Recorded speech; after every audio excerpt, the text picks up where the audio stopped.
Work today was like torture. I honestly think Friday is the worst day of the week, which might sound contrary, right? Because like, thank God it's Friday. Not for me. It's like I sit at work all day just waiting and waiting and watching the clock, and it's like it goes so slowly.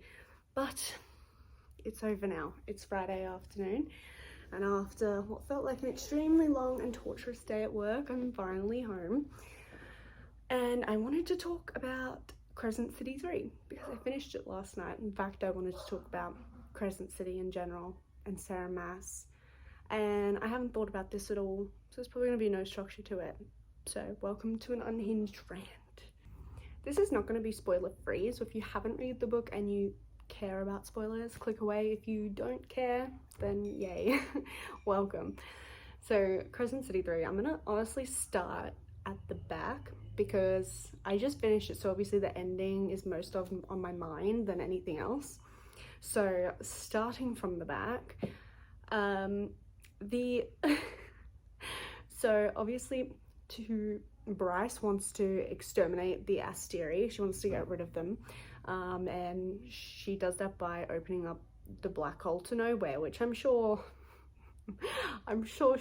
Sarah's gonna work like another series into the universe,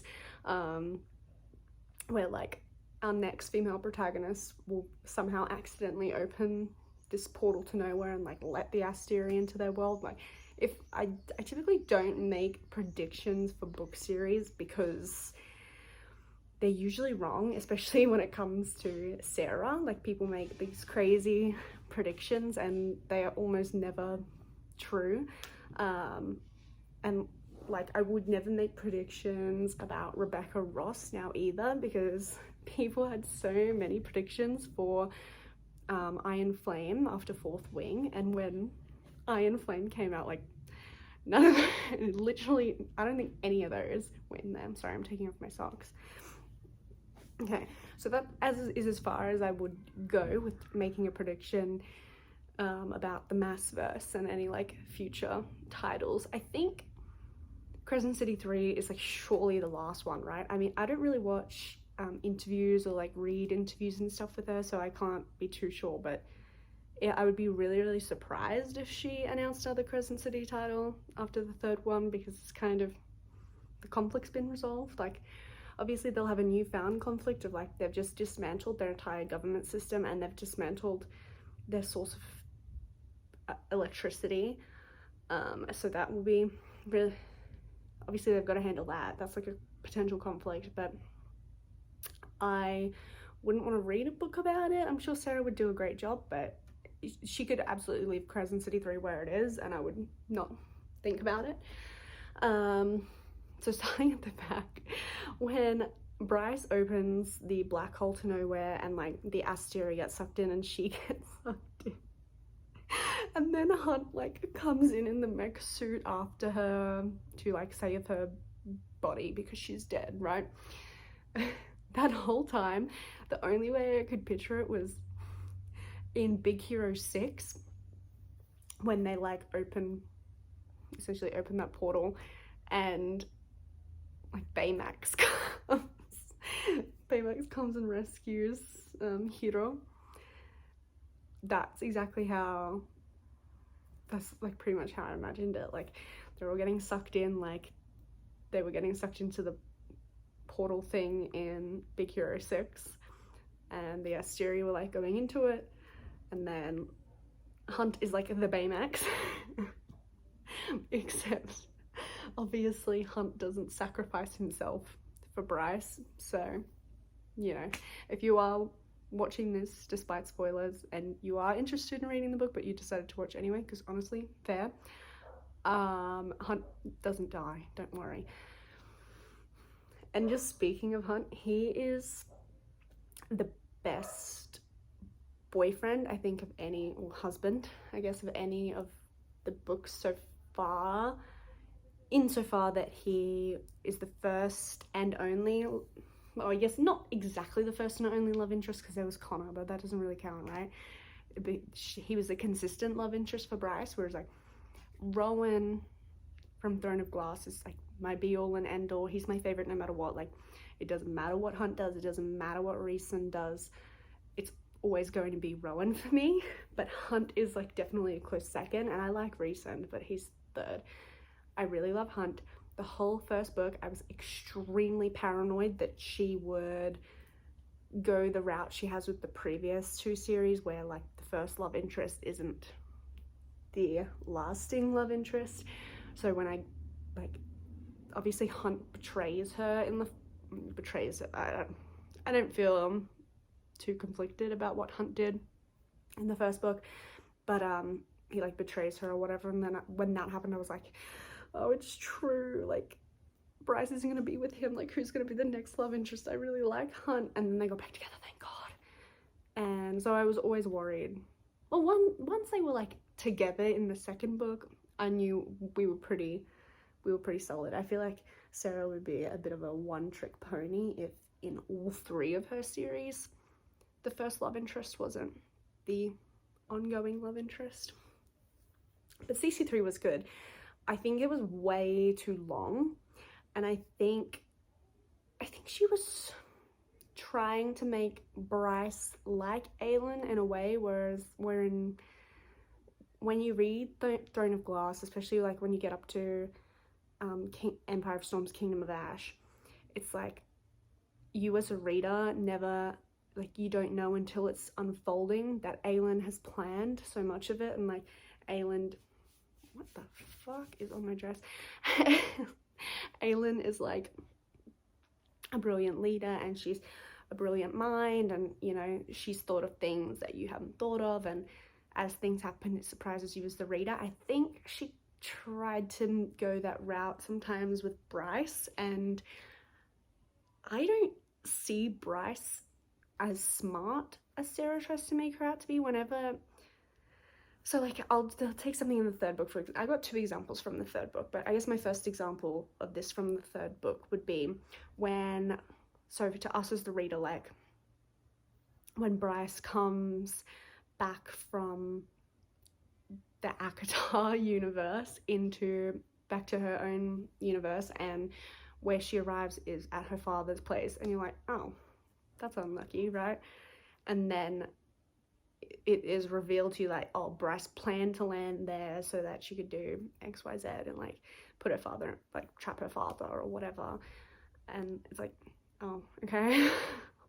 I don't know, it's just the build-up's not the same. I think because in Throne of Glass the build-up has been so long, and like allies will be revealed, and it's like, oh, that's a callback to Assassin's Blade, you know, like these people are from Assassin's Blade, and so it's like a long ongoing thing. Whereas with Bryce, when she has something, it's like, I've arrived at my dad's house, you think it's a mistake, but I'm revealing to you now that wasn't a mistake, I planned it. It's like, oh, okay.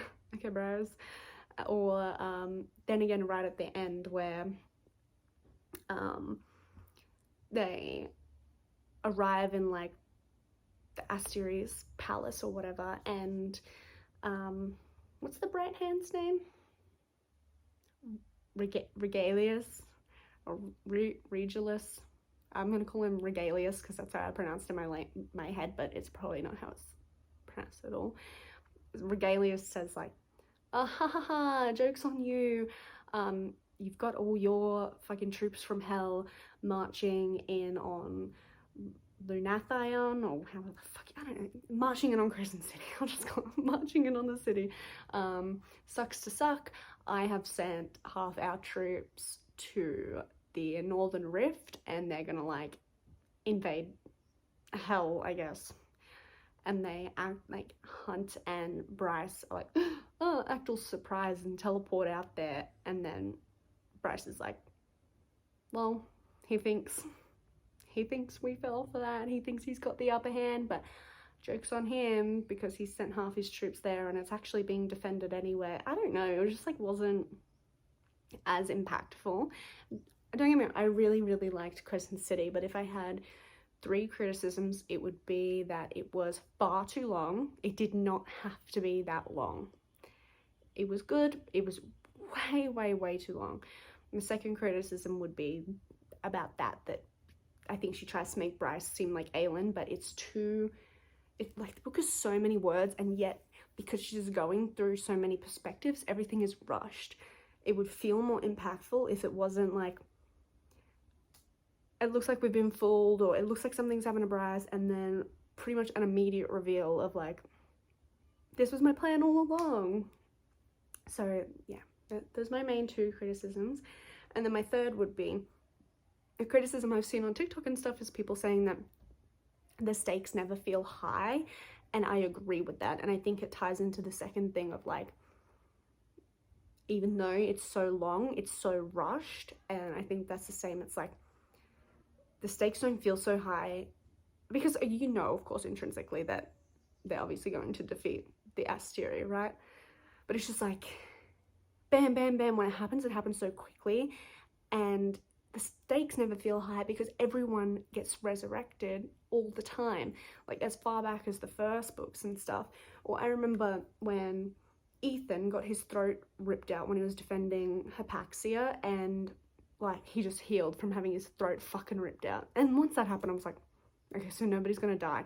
And what I appreciate about Sarah in general is that she doesn't tend to kill off the main characters. I like that. I don't like the main characters dying too much. It's not nice.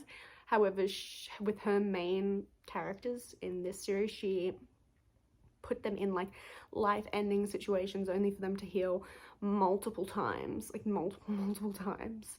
The only times like death ever felt final was right when Sabine like actually died, not when they like blasted her fucking head off with the gun, but when Sabine actually died, and the Prime actually died. And the only reason that ever felt final was because Sigrid was there. I don't know why I said Sigrid like that. I'm so fucking Northern European. Sigrid. Because Sigrid was there as a Reaper and literally fucking sucked their souls out right in front of us. So if Sigrid hadn't done that, I would literally think they were coming back to life. Yeah, so that was the only time death felt final. Like, even at the very end when Tharian gets fucking shot in the chest and you're just like, he's gonna be fine. It's fine. He's gonna be fine. Like, even when Lydia was like, got fucked up and like jumped into the water or whatever, there was not one moment where I was like, Lydia might actually die. I knew Lydia was not going to fucking die. And just, that's what makes it feel not final. And like, I cried when Bryce died, even though I knew she was going to come back to life. I did still cry when she died, just because of the way the emotions were written for Hunt and for Rune. I'm going to call him Rune. I'm going to say it how I say it in my head. I don't really care if that's not how Sarah intends for it to be pronounced, but Rune. Just because of the way the emotions of Hunt and Rune were written. And then like I cried when Jessica like sacrificed herself for Bryce, and when Bryce like sees heaven and sees her friends like it there and waves to Danica, like, oh, like that made me a bit emotional. But I think the book would have been,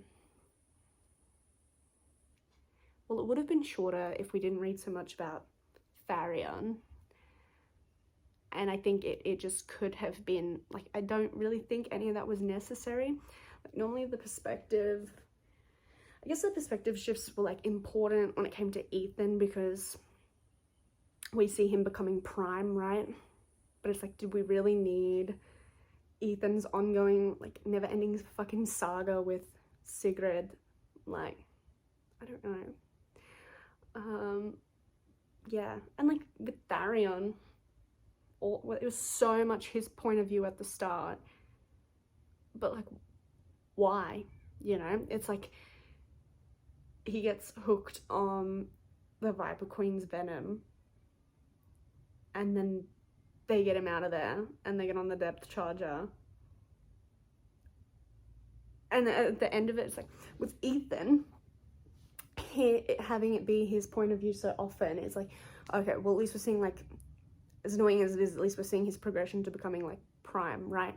Whereas with Tharion, like, what are we seeing the progression to? Him taking the antidote? We don't even see him take the antidote. We just are told about it. So I don't see the point of having so much of Tharion's point of view when it doesn't really amount to anything. We could have learnt all that information without spending so much time with him, and then that way it would have, like, everything with Bryce in the caves and stuff back in the ACOTAR realm could have just moved, like, in a linear fashion, and then it wouldn't have been so long because we wouldn't have kept cutting back to Tharion.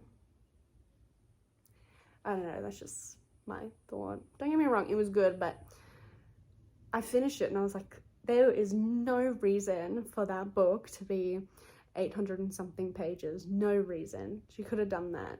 Or if she was going to make it that long, she could have refined some of the stuff or reconsidered some of the stuff with Tharion and Ethan, and only find a way to do it where we are only shown what is necessary and we can be filled in, because she is good at filling in without showing you exactly and being exactly in that person's perspective for it. So I think if she had done that and then made the actual battle at the end longer so it felt higher stakes, that would be nice. Oh, I just thought of one other thing that made me cry. When it's like Shahar's spirit, I guess, soul in this mech suit, yeah, and like Shahar like has a final communication with Hunt. I thought that was really sweet. But yeah, I don't know, I liked it, but I will never feel, and I have never felt about Crescent City the way that I felt about Throne of Glass. That series was just elite. And then I really had a pretty deep attachment to ACOTAR as well, but like, anyone who says ACOTAR is better than Throne of Glass is just crazy. And when people do say it, they're like, oh, well, the writing's just better in ACOTAR because Sarah was obviously so young when she published Throne of Glass. I'm like, yeah, but once you get in Throne of Glass, once you get to Heir of Fire, everything beyond that is at a high standard and is so much better than ACOTAR. It's just like, how can ACOTAR be your favorite? How? Throne of Glass is just so much better. Because Aylin's just amazing. And don't get me wrong, I like Feyre, but not as much as I like Aylin. I never, you know, when in A Court of Silver Flames, when you're with Nesta, and I was like definitely not happy about being with Nesta, but I didn't feel like that sort of longing to get back to Feyre like I had when I was reading Throne of Glass. And it was I didn't do the tandem read, right? So I read Empire of Storms, and then I read Tower of Dawn in its entirety, and then I read Kingdom of Ash. So all through, I remember when I first started reading Tower of Dawn, and I read like the first few chapters and it was like all Kale, and I was like, oh, any chapter now I'm gonna flick to it and it will be Aylin's point of view. And then as I went and realized Aylin's not in this fucking book, I was beside myself. I liked Tower of Dawn by the end, but for probably 50% of the book I was just like, oh, get fucked, where's Aylin? Where is she? Just make it end so I can get back to her. But once I got past like the 50% point of that book, I'm pretty sure I started enjoying it a lot more. So yeah, I finished CC3 and now I'm completely up to date with all of Sarah's books. Well, I mean, I was up to date before CC3 came out, right? But now I'm like up to date again. It's like, oh, now I have to wait however long it takes for ACOTAR 6 to come out. Who knows how long that's going to be. As soon as I finished CC3, I started reading more of this. I picked up this book like last year and started reading it, and then just never finished because it's not fantasy, right? I'm sure everyone's heard of The Body Keeps the Score. It's really interesting. It's just very technical. I thought he's done a lot in this part of like talking about more, I would say, the physical manifestations of things like PTSD, but in the sense of like nightmares or causing reactions in certain situations. But he finally just in these parts here started talking about when he would notice, like them noticing that trauma was linked to autoimmune diseases. So I think he was talking about RA cells right before I put it down yesterday. So that was interesting. I hope there's more of that in here. I'm more interested in trauma manifesting as autoimmune issues or chronic illness issues than I am in it having an impact on like your sympathetic nervous system, right, and your responses to like differing responses to everyday situations, because I sort of understand that. But I understand why he prefaces it like this, because when he was working with PTSD patients, they didn't know these things yet, you know, so it's like kind of a history in of itself. But I'm hoping they get into, I think they will, in this part 4, imprinting of trauma. It looks like he's gonna crack on a bit more about developmental trauma, like childhood trauma, that sort of thing. And then hopefully this will get into physical manifestation, because I think that would be really interesting. So yeah, I want to prioritize finishing this. And then I'm also reading the 4th book in the Flesh and Blood, is that what it's called? Yeah, Flesh and Blood, I think, series. The one by Jennifer L. Armentrout. That series. So I'm up to A War of Two Queens.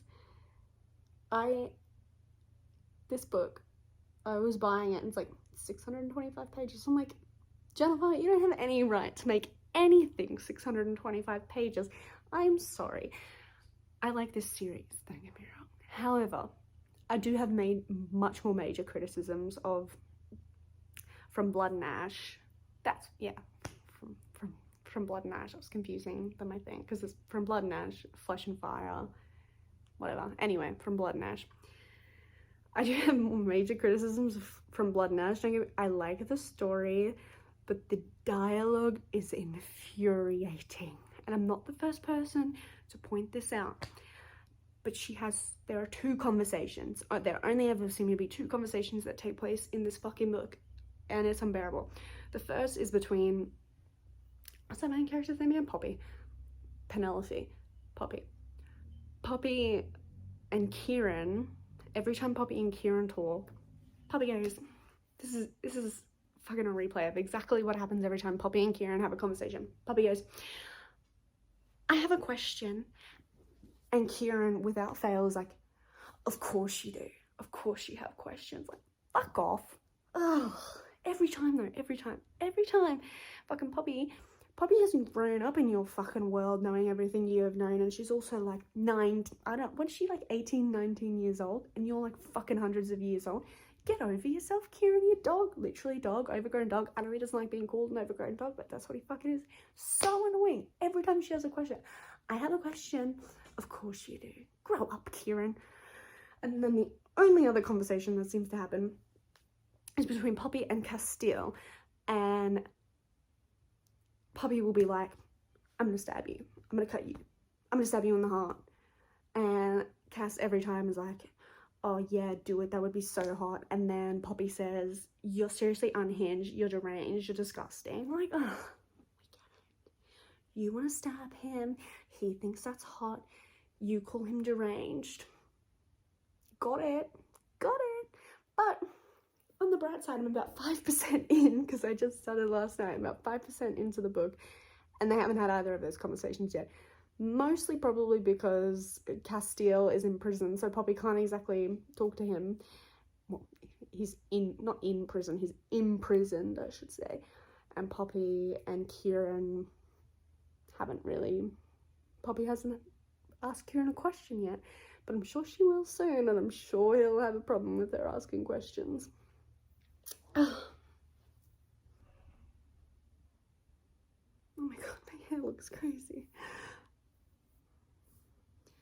I never know what to do with my hair. I just got it cut. It was like down to my waist, and I cut it, and I think it's good because I think it looks better when my hair's just so heavy. When it's long, I feel kind of like dragged down, and I can't have as much shaping. It's so heavy that it's hard to like have more shaping around the face, and now that it's shorter I can have some shaping around my face and it feels a bit better. Whereas like when it's long, it's just like this just hangs. I don't know, but yeah, I think it looks better, but we're at the end of the day now when it's all over the show.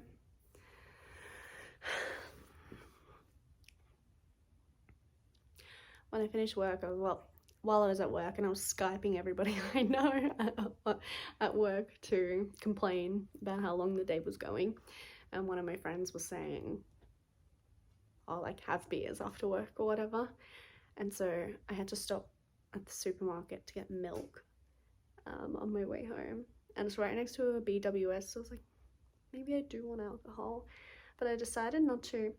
One, because it's expensive, and two, because I've just been in so much pain today. I'm in pain literally right now. As soon as I came home, hold on, I'm in so much pain.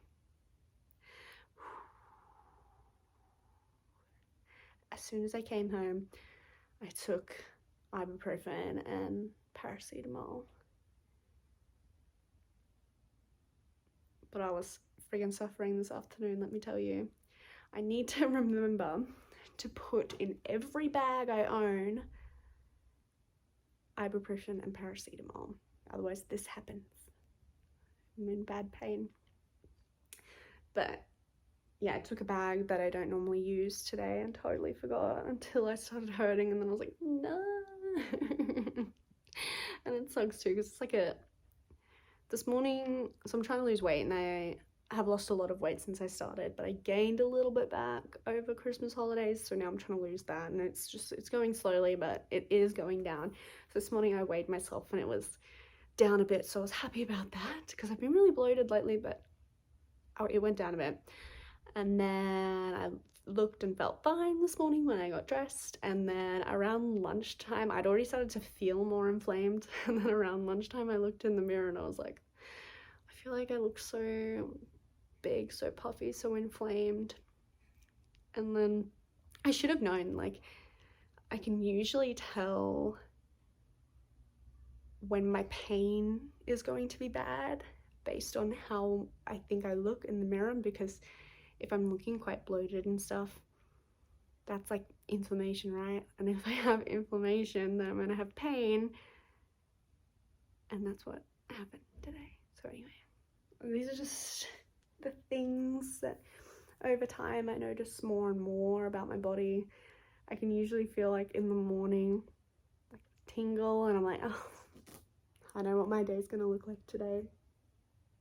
But I've had so many more pain days lately, and it sucks because after I had surgery, obviously like immediate recovery from surgery there was quite a bit of pain involved and lots of inflammation involved, but say 2 months after my surgery onwards, I was feeling really good. Like, oh, and after I started Visan, I was feeling so much better. I was like, oh, Visan's working for me, and it'd be like one day here and there where I would be in really, really bad pain, but the past month or so, it's been like, I'm in pain pretty much every day, and I don't know why, and I don't like it. It's just really frustrating, because like Visan doesn't make me feel amazing as it is, but it was worth it before, because it was like I wasn't in pain near as much. But now that I'm in pain every day, I'm still taking Visan. It's like, what's the point? Why am I doing this? But I know that, well, I hope at least that the Visan will stop the endometriosis growing so much. This is just my life now, so, you know, I just feel bad when I like say to my friends, oh, I'm in pain again. Like, I feel like I've been complaining about it every day lately, and they're like, oh, you know, are you okay? Is there any way you can make it go away? I'm like, no, it's a chronic illness. The chronic bit sort of implies, but I really did think like the everyday pain was behind me. So hopefully this is just like a phase and it gets better soon. Anyway, that's my life, just books and books and endometriosis and working, but I can't talk about work. And I go back to university on Monday, studying my master's. So hopefully, if everything goes well, I should finish my degree this year, which is super exciting. I didn't go to my graduation for my bachelor's degree because I've always been like this. I always think I'm like above it.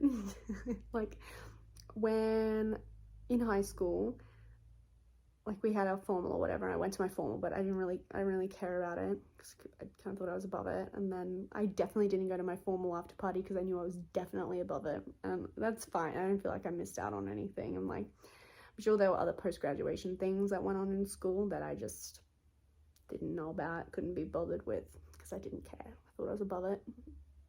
And then when I finished my law degree, I was like, I don't care to go to my graduation. I'm definitely like above it. I don't care, like all the ceremony, hiring the gown and stuff like that. Like, I just don't care. It doesn't mean anything to me.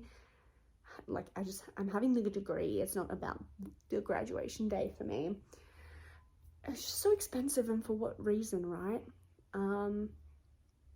And law, because you're competing with everyone, it's really, really hard to make, well, it's not really that you're competing with everyone, but you kind of are, right? Because and the analogy they always, or not analogy, but the stats they always used when I was in law school were this, or this is what people used to say. It might not be the case now, so I don't know, but when I was in law school, people would say like, oh, there's 10,000 law graduates a year and only 1,000 entry-level positions, right? So pretty dire straits. So I don't know where I was going with that. I completely lost my track. But oh yeah, no, that's what I was going. Competition, right? So because I think people feel like they're competing for those positions, it's like really, really difficult to make friends at law school, at least in my experience, and especially because we were online even before COVID was really a thing. Law, basically, pretty much from first year at the jump at the university I went to, but especially from second year, you would have like one per class. You'd have like an hour tutorial in person, and other than that, everything was online. So it was very little like in-class interaction, very little ability to meet other people.